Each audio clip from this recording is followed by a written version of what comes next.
पाश्चात्य का देखते हुए, बहुत का देखते हुए वर्तमान में हमें ज़रूरत है कि किसी भी चीज़ का, गलत चीज़ का प्रतिकार करें। धीरेन्द्र शास्त्री जी को लेकर भी कई राजनीतिक दल उन पर सवाल खड़ा कर रहे हैं। कोई कहता है वो पाखंडी हैं, कोई तमाम तरीके की बात करता है। राजनीतिक पार्टियों का मालूम नहीं कैसी विडंबना है। सिर्फ 18% के लिए जो बाकी हिंदुओं को वो शुरू से ही तिरस्कार करते हुए आए हैं। मेन कारण ये है कि हिंदू को वो शुरू से ही मूर्ख ही हम कहेंगे, मूर्ख समझते आ रहे हैं। पीछे अगर जा रहे हैं, उनको सत्ता में ला रहे हैं, वर्तमान में तो नहीं है वो लोग सत्ता में, खुल करके वो विरोध करते हैं हमारी संस्कृति पर, हमारे धर्माचार्यों पर, फिर भी हम उनके पीछे क्यों जाते हैं ये समझ से। पार्टियां तो कह देती है यही तो बीजेपी का ट्रम्प कार्ड है, वो धर्म में बांटते हैं, हिंदू मुस्लिम में लड़वा देते हैं। हिंदू मुस्लिम में लड़वा देते हैं। देश का विभाजन किस लिए हुआ? आपको लगता है कि हिंदुओं के लिए अगर बात करना हिंदू मुस्लिम है तो ऐसी क्या कहते हैं सेकुलरिज्म, वो आपको ही मुबारक हो। आप अपना लेकर के ढोंग बैठिए, और हमें अगर हिंदुओं के प्रति अगर बात करते हैं, कोई भी हमारे धर्माचार्य बात करते हैं तो अच्छी बात है। और वर्तमान परिस्थिति में धीरेन्द्र कृष्ण शास्त्री जैसे मुखर वक्ता होना भी चाहिए, जो कम से कम जगा तो रहे। TCL न्यूज़ इंडिया, देश के नाम।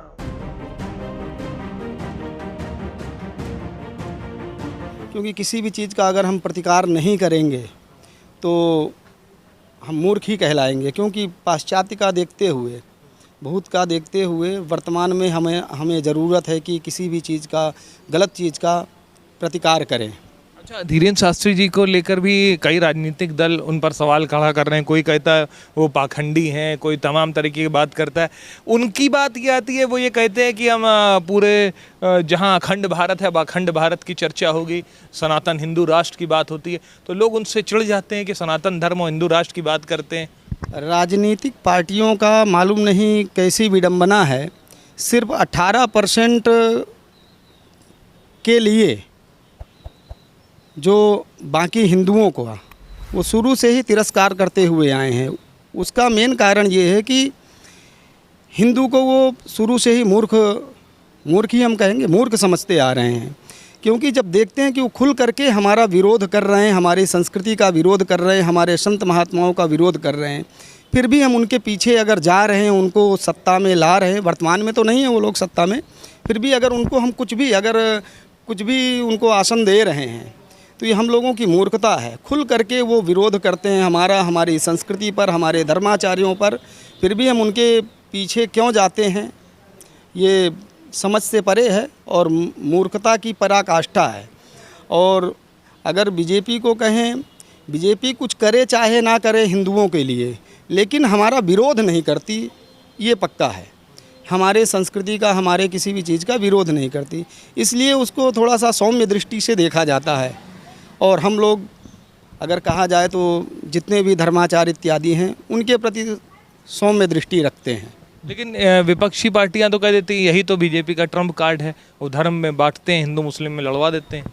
नहीं, हिंदू मुस्लिम में लड़वा देते हैं। देश का विभाजन किस लिए हुआ था? देश का विभाजन किस लिए किया गया था, क्यों किया गया था, यही अभी तक नहीं समझ में आई। देश का विभाजन क्यों हुआ?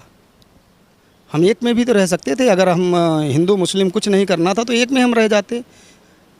3 भाग हो गया, और 3 भाग में 2 भाग किसको दिया गया, कौन है वहाँ पर, इसको समझ सकते हैं, कहने की ज़रूरत नहीं है।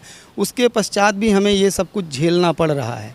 अगर उनको, विपक्ष को लगता है कि हिंदू मुस्लिम हो रहा है, तो आप सबसे पहले ये क्लियर करिए कि आपने देश का बंटवारा क्यों किया। और जब देश का बंटवारा अगर कर ही दिया तो हिंदू मुस्लिम का कोई चिन्ह ही नहीं छोड़ना था आपको।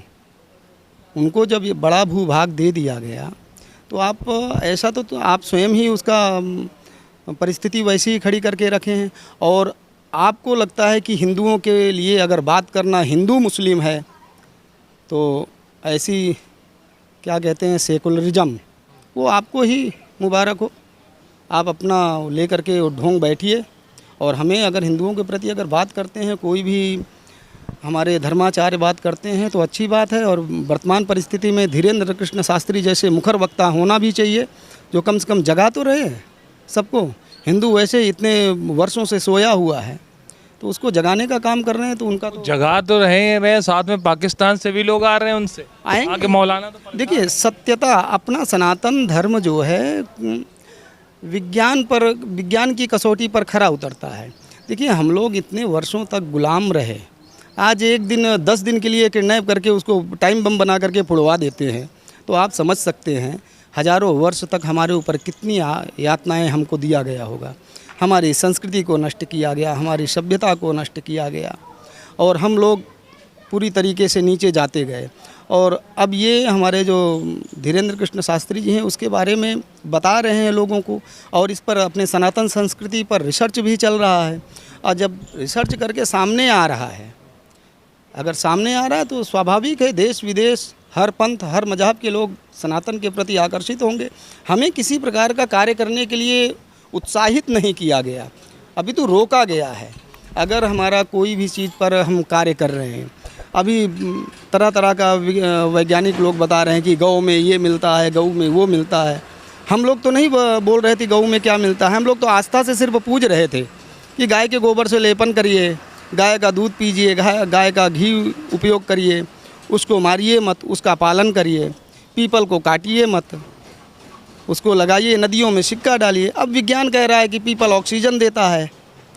हमारी संस्कृति में उसको आस्था से इसलिए जोड़ा गया, जो आदमी को डायबिटीज़ होता है उसको डॉक्टर बोलता है मिठाई मत खाना, और मिठाई खाने से वो मरने के कगार पर पहुंच जाता है, फिर भी नहीं मानता। अगर उसको हम कहेंगे पीपल मत काटो, ऑक्सीजन देता है, तो मानेगा? नहीं मानेगा। उसको आध्यात्म से जोड़ दिया गया, आस्था से जोड़ दिया गया, इसलिए हमारा पीपल सुरक्षित है। कोई भी हिंदू पीपल को नहीं काटता। उसको धर्म से जोड़ दिया गया तो उसको कहते हैं पाखंड है। दूसरी दृष्टि से देखिए तो वही पाखंड हमारी विज्ञान की कसौटी पर खरा उतर रहा है। नदियों में डॉक्टर बोलते हैं कि धातु में, तांबे पीतल का, पहले हमारे जो सिक्के थे वो धातु के ही होते थे, विशेष करके तांबा पीतल चांदी सोना इसके होते थे। आज 1 रुपए के लिए सब्जी वाले से लोग लड़ जाते हैं, और किसी को कहिए नदी में सिक्का डाल दें तो सिक्का तो डालने से रहा वो, क्योंकि 1 रुपए के लिए लड़ जाता है। अगर उसको आस्था से जोड़ दिया गया है, नदी हमारी देवी हैं, जीवनदायिनी जो भी हो हमारे लिए पूजनीय है, और उसमें अगर हम तांबे धातु का सिक्का डालते हैं तो वो पानी को पवित्र करता है, पानी को शुद्ध करता है। डॉक्टर बोलते हैं ना, तांबे के बोतल में पानी रखिए, उसको सुबह पहर पीजिए रात में रख करके।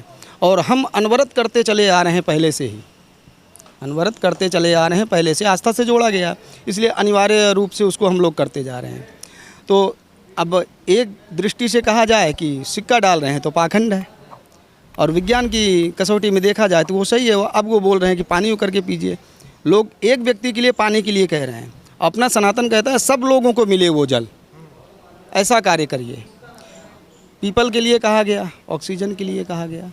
तो अपना विज्ञान की कसौटी पर सनातन धर्म खरा उतर रहा है। इस कारण सिर्फ पाकिस्तान, बांग्लादेश इत्यादि से ही नहीं, पूरे विश्व से लोग सनातन के प्रति आस्था रख रहे हैं। और वर्तमान में अगर धीरेन्द्र कृष्ण शास्त्री जी सनातन के ध्वजवाहक हैं वर्तमान परिस्थिति में, तो स्वाभाविक है उनके कार्य में तो सब लोगों को इकट्ठा होना ही होना।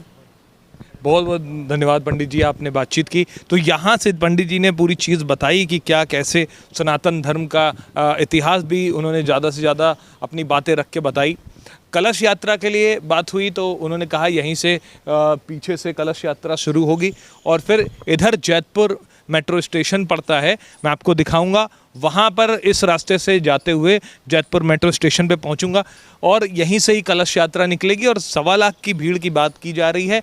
और देखना होगा कि जब दिल्ली से बागेश्वर धाम सरकार महंत पंडित धीरेन्द्र शास्त्री जी का कथा का जो समापन होगा, उसके बाद यहाँ पर ग्रेटर नोएडा में कैसी शुरुआत रहती है। फिलहाल मैं जैतपुर भी पहुंचूंगा और वहां पर जानूंगा कि स्थिति क्या है और कितना बड़ा पंडाल है, आपको दिखाऊंगा।